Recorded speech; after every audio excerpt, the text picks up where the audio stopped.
Good morning, students. I am BK Singh. It is my 7th lecture on tissues for class 9th biology. In this class, I will describe about muscular tissue. Muscular tissue, the tissue which is responsible for the movement in our body. हम लोग के body के movement के लिए जो responsible होते हैं tissue, उस टिश्यू का नाम क्या है? Muscular tissue. मस्कुलर टिश्यू जिस कंपोनेंट से बने हुए हैं उसको मसल्स के नाम से या मसल्स फाइबर के नाम से भी जाना जाता है. तो इस बॉडी के मूवमेंट के लिए मसल्स में एक स्पेशल टाइप का प्रोटीन पाया जाता है. A special type of protein is responsible for contraction and relaxation in the muscles, and that protein is known as contractile protein. तो जो कंट्रैक्शन रिलैक्सेशन के लिए रिस्पॉन्सिबल है हम लोग के बॉडी में, उस मसल्स का नाम क्या होता है? Contractile protein. इसलिए लिखे हैं contractile protein present in the muscles which causes movement. Body के मूवमेंट के लिए जो रिस्पॉन्सिबिलिटी होती है मसल्स की, एक स्पेशल प्रोटीन के चलते हैं, और उस प्रोटीन का नाम क्या है? Contractile protein. तो फंक्शन के आधार पर, सेल के स्ट्रक्चर के आधार पर, सेल के शेप के आधार पर ये मस्कुलर टिश्यू 3 पार्ट्स में डिवाइड किए गए हैं. तो muscular tissue is divided into 3 parts: voluntary muscles, involuntary muscles, cardiac muscles. Muscular tissue का फॉर्मेशन जिस मसल से हुआ है, इस मसल्स को कितने पार्ट में डिवाइड किया गया है? 3 पार्ट्स में. एक वॉलंटरी मसल्स, इनवॉलंटरी और कार्डियाक. तो वॉलंटरी मसल्स नाम से स्पष्ट है. वॉलंटरी हिंदी में उसको बोलते हैं ऐच्छिक, है ना, जो आपकी इच्छा पर डिपेंड करता है, जिसका मूवमेंट हम लोग के अकॉर्डिंग टू विल, और will, the movement of this muscles is according to our will. हम लोग की इच्छा के अनुसार ये काम करता है. जैसे यानी voluntary muscles is present in our limbs, 4 limbs, hind limbs, ये हाथ पैर, इस सब में. जैसे हम जब चाहे अपने हाथ को उठा सकते हैं, पैर को हिला सकते हैं, नहीं जबड़ा हिला सकते हैं, है ना. तो इसमें जो मसल्स पाया जाता है वो अपनी इच्छा के अनुसार मूवमेंट में रहता है, इसलिए इसको वॉलंटरी मसल्स के नाम से जानते हैं, है ना. ऐच्छिक, अपनी इच्छा पर डिपेंड करता है. Since these muscles are attached to a skeleton or bones, hence this is also known as skeletal muscles. Voluntary muscles bone से, इसका कनेक्शन किससे होता है? बोन, हड्डी, बोन से होता है, इसलिए वॉलंटरी मसल्स को स्केलेटल मसल्स के नाम से भी जाना जाता है.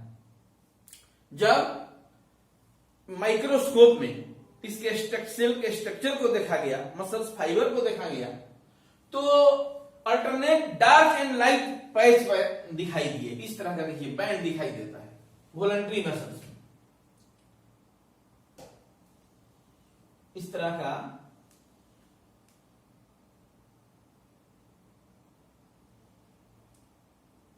वॉलंटरी मसल्स के फाइबर का जब स्ट्रक्चर देखा गया माइक्रोस्कोप में, तो इस तरह का देखिए डार्क और लाइट बैंड इसमें पाए जाते हैं. इसे देखिए, इस तरह के बैंड्स दिखाई देते हैं,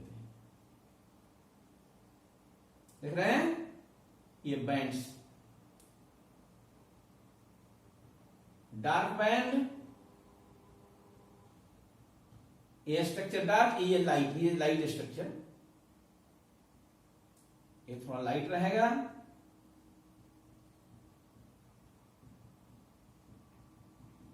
इस तरह के मसल्स दिखाई देते हैं माइक्रोस्कोप में. और ये मल्टी न्यूक्लिएटेड न्यूक्लियस, ये देखो न्यूक्लियस है. न्यूक्लियस, एक सेल में एक से ज्यादा न्यूक्लियस अगर पाया जाता है ना, तो उसको बोलते हैं कौन सी? Multi nucleated. तो अल्टरनेट ये डार्क और लाइट बैंड जो पाया जाता है ना, तो डार्क और डार्क बैंड पाए जाने के चलते इसको स्ट्रिएटेड मसल्स के नाम से भी जाना जाता है ना. तो ये हो गया कि आपका कौन, वॉलंटरी मसल्स। इसके just opposite involuntary muscles, involuntary अनैच्छिक, जो आपकी इच्छा पर काम नहीं करता है। तो movement of this muscles is not according to our wills, यह हम लोग की इच्छा के अनुसार नहीं होता है, ये अपने अनुसार है ना। जब इसका कंट्रैक्शन रिलैक्सेशन जो होगा ये अपने अनुसार होता है, हम अपने अनुसार इसको कंट्रोल नहीं कर सकते हैं, इसलिए इसका नाम रखा गया इनवॉलंटरी मसल्स। जैसे देखिए इन एलिमेंट्री कैनाल, जैसे फूड मटेरियल जो बॉडी में जाएगा, तो जैसे ही ओसोफेगस में जाता है, फूड पाइप है, तो ओसोफेगस के मसल्स में रिदमिक कंट्रैक्शन रिलैक्सेशन ऐसे होने लगता है, ऐसे करता है ना। और इसके चलते फूड मटेरियल भीतर की ओर क्या होगा, पुश किया जाता है। तो रिदमिक कंट्रैक्शन रिलैक्सेशन जो होता है ये एलिमेंट्री कैनाल के ओसोफेगस में, उसको पेरिस्टाल्टिक मूवमेंट के नाम से जानते हैं, है ना। और इस पेरिस्टाल्टिक मूवमेंट जो हो रहा है अपने अनुसार कंट्रोल हम नहीं कर पाएंगे, नहीं जब चाहेंगे तब इसके मसल्स को हम लोग कंट्रैक्शन और रिलैक्सेशन में नहीं डाल सकते हैं, है ना। हम लोग के व्हील पर यह डिपेंड नहीं करता है, इसलिए इसको कहते हैं कौन, इनवॉलंटरी मसल्स। ब्लड वेसल्स का उसी तरह से ब्लड वेसल जो होते हैं उसका कंट्रैक्शन भी, उसका रिलैक्सेशन भी वो हम लोग के इच्छा पर डिपेंड नहीं करता है, इसलिए वो अभी कौन मसल्स है, इनवॉलंटरी मसल्स है। आइरिस, आंख में जो ये आंख के भीतर पुपिल छेद है ना, आइरिस उसको कंट्रोल करता है कितने अमाउंट में लाइट आता है। लाइट की इंटेंसिटी जिस तरह से होती है उस तरह से आइरिस कंट्रैक्ट कर सकता है, आइरिस का और रिलैक्स हो सकता है। तो कंट्रैक्शन रिलैक्सेशन जो मूवमेंट आइरिस में होता है यह किसके चलते होता है, जो मसल्स उसमें आइरिस में पाया जाता है वह क्या कहलाएगा, इनवॉलंटरी मसल्स। उस तरह से यूरेटर, नहीं यूरेटर जब पढ़ेंगे तो 10th क्लास में ऐसे स्ट्रक्चर मिलेगा एक्सक्रीशन में, किडनी का जो सेक्शन पढ़ेंगे ना, और किडनी का स्पेशल स्ट्रक्चर, तो किडनी का में जो यूरिन का जो यूरिन बनेगा, यूरिन बनकर जिस ट्यूब के माध्यम से यूरिनरी ब्लडर में आएगा उसको यूरेटर के नाम से जानते हैं। तो यूरेटर के जो मसल्स होते हैं वे भी बने होते हैं इनवॉलंटरी मसल्स से बने होते हैं, तो हम लोग की इच्छा पर काम ये नहीं करता है। जब इसका स्ट्रक्चर देखा गया माइक्रोस्कोप में, under microscope cells of involuntary muscles are long with pointed end, इस तरह का स्ट्रक्चर दिखाई देता है। देखिए इनवॉलंटरी मसल्स का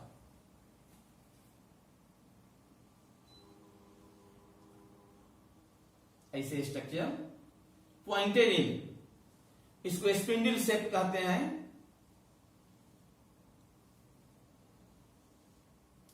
स्पिंडल शेप स्ट्रक्चर,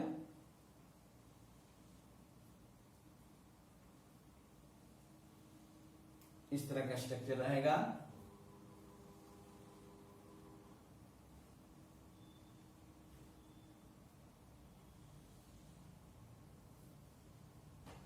देखिए ये है मसल्स, फाइबर है सब पॉइंटेड इन स्पिंडल शेप, और ये यूनिन्यूक्लिएटेड होते हैं। ये मल्टी न्यूक्लिएटेड है, इससे सब सेल में एक न्यूक्लियस, देखो सब सेल है एक न्यूक्लियस, एक न्यूक्लियस है, इसको बोलते हो यूनिन्यूक्लिएटेड। और ये सेल पॉइंटेड इन है, दोनों तरफ पॉइंटेड इन है, इसलिए इसको बोलते हो स्पिंडल शेप। तो स्पिंडल शेप माने सेल, माइक्रोस्कोप में इसके मसल्स को देखते हैं, इनवॉलंटरी मसल के सेल स्पिंडल शेप, लॉन्ग है, और क्या है, यूनिन्यूक्लिएटेड है। इसमें इस तरह का जो अल्टरनेट बैंड जो बताए हैं उस तरह का बैंड इसमें नहीं पाया जाता है ना। तो ये हो गया आपका इनवॉलंटरी मसल्स। एक थर्ड टाइप का मसल्स जो पाया जाता है हम लोग के हार्ट में, है ना। हार्ट में जो मसल्स पाया जाता है उसका नाम है कार्डियाक। हार्ट को कार्डियाक सिस्टम भी कहा जाता है, कार्डियाक, इसलिए हार्ट के जो विशेषज्ञ होते हैं, हृदय रोग के जो डॉक्टर होते हैं, उनको हृदय रोग विशेषज्ञ को कार्डियोलॉजिस्ट के नाम से जानते हैं, कार्डियाक से संबंधित, इसलिए उसका नाम रखा गया कार्डियोलॉजिस्ट। उसी तरह से तो कार्डियाक में जो मसल्स पाए जाते हैं जिसके चलते rhythmic contraction and relaxation of the heart through out the life, कि एक बार जब चालू हो जाता है तो वो कभी बंद नहीं हो सकता है। तो उस तरह का मसल्स जो हम लोग के हार्ट में पाया जाता है उस मसल्स को कार्डियाक मसल्स के नाम से जानते हैं, है ना।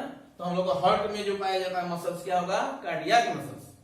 अंडर माइक्रोस्कोप के अंदर जब देखा जाता है इसके मसल्स को, फाइबर को, तो यह इस तरह के देखा, ये भी सिलिंड्रिकल, देखो यह भी रहेगा किस तरह से, सिलिंड्रिकल स्ट्रक्चर है, देखिएगा लॉन्ग है, सिलिंड्रिकल है,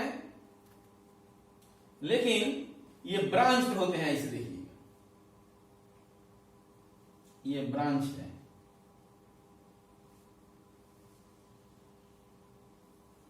ये ब्रांच स्ट्रक्चर है,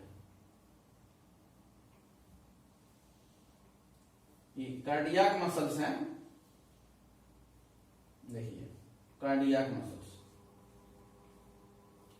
इसमें भी स्ट्राइप रहेगा,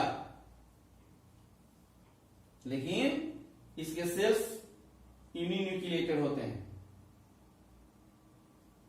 ये स्ट्राइप है,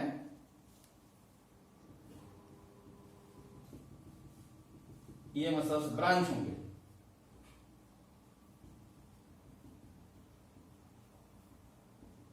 ये ब्रांच के स्ट्रक्चर,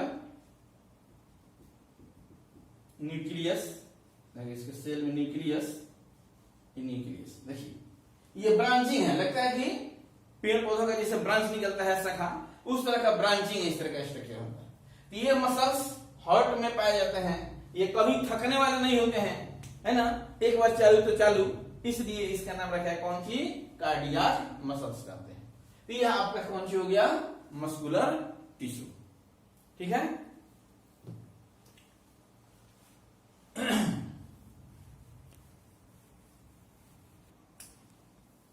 और एक और टिश्यू का पार्ट रह गया एनिमल टिश्यू में, वह क्या कहलाता है, नर्वस टिश्यू, नर्वस टिश्यू।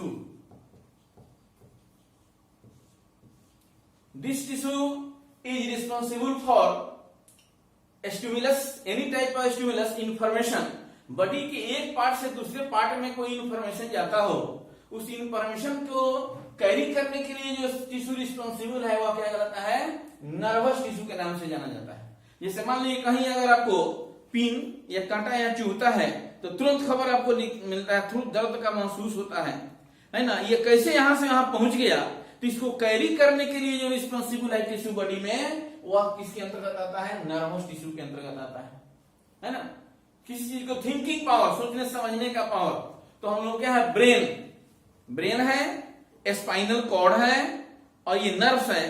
तो brain, spinal cord, nerves are composed of nervous tissue. यह किससे मिलकर बना है, नर्वस टिश्यू से बना है। तो यूनिट ऑफ नर्वस टिश्यू इनोज नर्व सेल, या नर्व सेल को न्यूरॉन के नाम से जाना जाता है ना। नर्वस टिश्यू का यूनिट क्या कहलाता है, न्यूरॉन कहलाता है। इसमें आपको एक न्यूरॉन का स्ट्रक्चर बताएंगे तो क्लियर हो जाएगा कि स्टिमुलस कैसे एक जगह से दूसरी जगह क्या होता है, क्रिएट होता है, ट्रांसफर हो जाता है। तो स्ट्रक्चर इसमें देख लेंगे, न्यूरॉन का कैसे स्ट्रक्चर होता है, इसका सेल यूनिट। न्यूरॉन के लिए देखो इस तरह बनाएंगे आप। सबसे पहले इस तरह का एक राउंड स्ट्रक्चर बना लिया जाए और इसको इसे घुमा दो,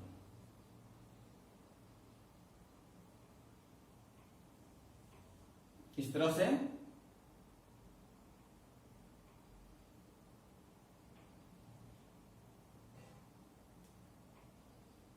इस तरह बना लिया जाए।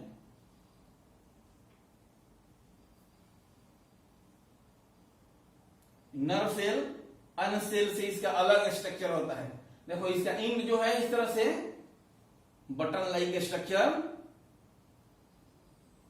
इंड करता है एक सेल का, इसको नर्व इंडिंग के नाम से जानते हैं। इसको बोलते हैं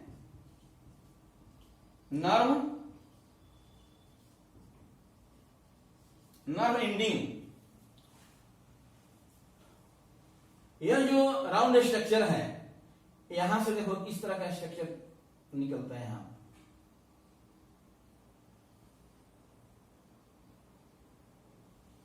ऐसे बना दे रहे हैं। देखो स्टार लाइक बन रहा है,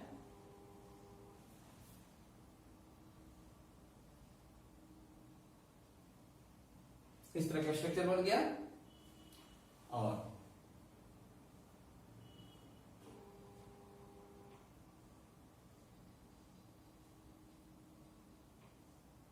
ऐसे देखिए,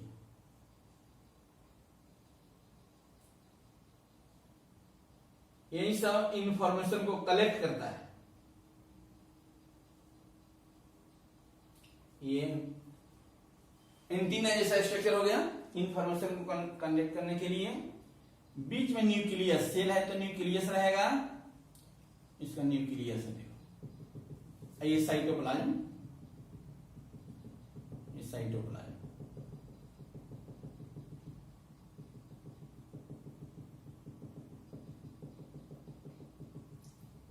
cytoplasm, this is nucleus, nucleus A cytoplasm, cytoplasm. ये मेन पूरा जो है इसको सेल बॉडी कहते हैं, ये सेल बॉडी है। ये सब पूरा स्ट्रक्चर क्या कहलाएगा? Cell body. जहां से देखो ये एंटीना जैसे स्ट्रक्चर आगे निकल के ब्रांचिंग हो गया ना, तो जहां से निकलता है इसको डेंड्रॉन कहते हैं। यहां से शुरुआत जो हो रहा है इसको क्या बोलोगे? Dendron, dendron. और क्या ब्रांच जो हो जाता है ये ब्रांचिंग कहलाता है डेंड्राइट्स, इसको डेंड्राइट्स कहते हैं। और ये रड लाइक स्ट्रक्चर जो निकल गया, रड लाइक स्ट्रक्चर ये कहलाता है एक्सॉन।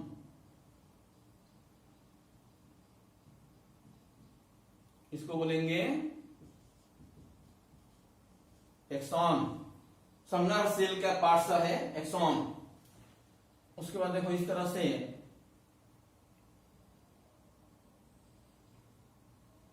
एक्सॉन के ऊपर इसका कवरिंग देखिए कैसे बनाया जाता है। इसको ऐसे ले देना है, फुलाकर ऐसे कर देना है, ऐसे यहां पर देखिए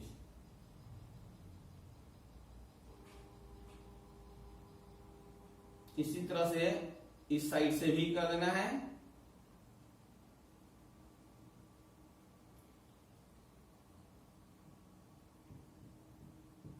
देखो ये एक्सॉन कि बीच में एक सीट होता है, कवर होता है ना, जो प्रोटेक्ट करता है एक्सॉन को। और ऊपर वाले जो सीट है, जो कवरिंग है, इसको बोलेंगे myelin seat, myelin, myelin seat. आगे क्लास में मिलेगा माइलिन सीट के ऊपर न्यूरिलेमा, ये सब स्ट्रक्चर इसका है डिटेल में, है ना। तो यह आपका स्ट्रक्चर है, ये जो लिखे हैं स्ट्रक्चर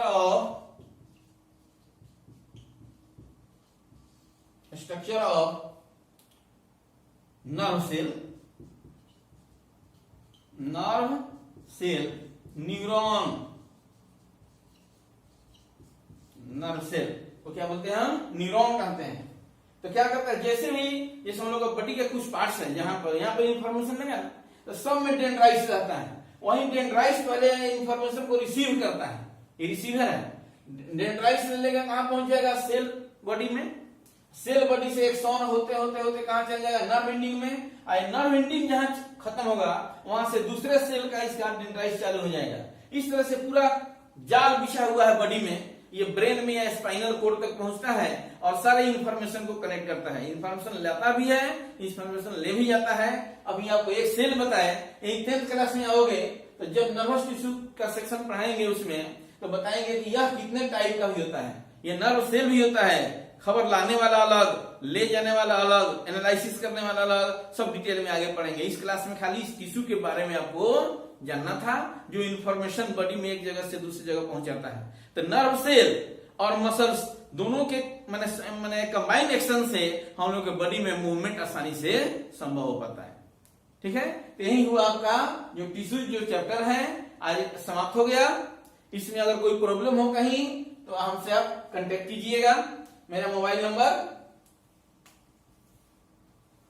99319788 803।